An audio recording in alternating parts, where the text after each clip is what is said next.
taking a look at our combinations that we worked on today. We had a couple of different combinations, so we'll go through those foot and body movements, but the main thing we also wanted to focus on was making our arm transition smooth.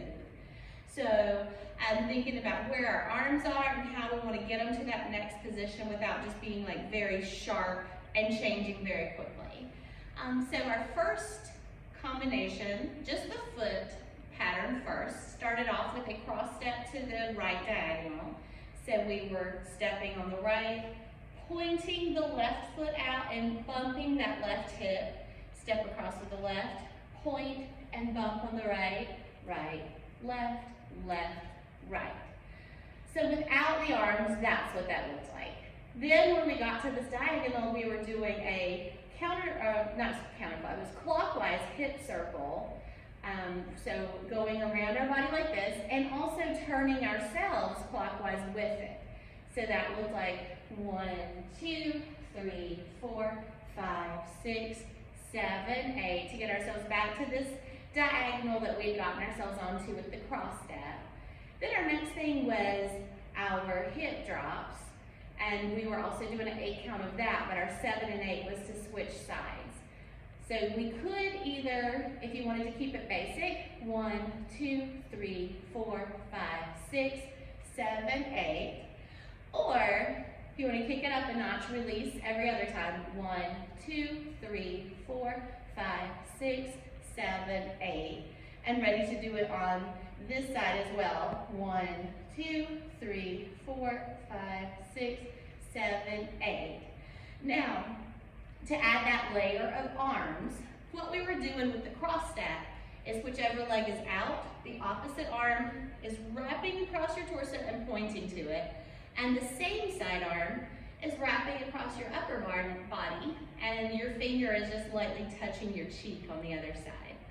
So as we transition from one side to another, rather than just all of a sudden being like, oh, I have to switch, you are thinking through very slowly moving those in front of your body as you're going.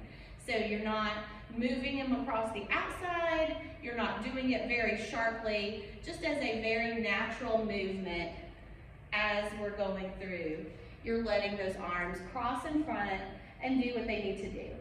So we end up right here, getting ready for that circle around, to do just a very simple change with our arms as we turn in a circle. Let's take this right hand that's now touching our cheek, just kind of sweep it across to the back of the head, and take this left one that's just in front of the torso and bring it down by the hip. So now we're turning in our circle with this arm movement.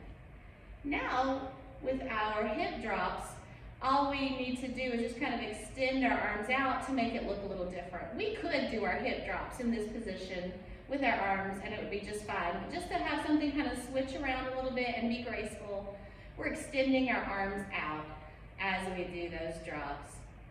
And again, the 7, 8, we're going to take our hands together and switch to the other side. 2, 3, 4, 5, 6, 7, 8. And then we would repeat that whole process on the left side, everything just opposite. So starting with our left, right, left, right. Now this time, the left hand is going to go behind the head, and we're turning the opposite way with our circle. This time we're starting on the right side for the hip drops. And we're finishing up on the left side. Okay, so that was what we were calling combo number 1. Combo number 2 is actually going to have us keeping our hands still, and it's a pretty short little combination. It's just got some sharp beats to it. We're going to start off with a 3-point turn to our right, and when I say 3-point turn, I'm going to be stepping out on the right, that's 1, stepping behind, and stepping and turning with the left is 2, and then stepping and turning and ending up with my weight on the right is 3. So up to speed, it looks like 1, 2, 3. And their accent as we get to this side is going to be 2 chest circles and a roll down. And you can do the chest circles whichever direction feels more comfortable to you.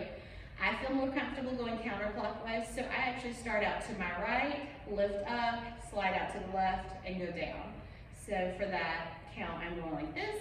And then as I'm rolling down, I'm gonna lift my chest up just a little bit so it has somewhere to go. Pull it in right under my rib cage, pull in again in my abs, and then release my pelvis. So we did all of that to the right. Now we're gonna repeat it to the left. 2 chest circles over here, and roll down, and that's combo 2. So combo 1 and combo 2 had some very specific music in the different parts in the music where you could hear it. And then we had just kind of a little bit of a filler kind of combination. We've talked about how when you're performing and you forget what you're doing, a lot of times those Mayas or figure 8s come in handy because it looks like you're doing a whole lot, but it gives your mind a little bit of a break to try to think of something. So we have a couple of spots where we're just going to be doing Mayas, and in those cases, we'll raise our arms up and bring them down, and then figure 8s, and we'll just kind of let our arms flow along with it, just to kind of fill up a couple of spaces without having to come up with a whole lot more choreography, because that was probably enough for one 45-minute class. So let's see what all of that looks like to the music.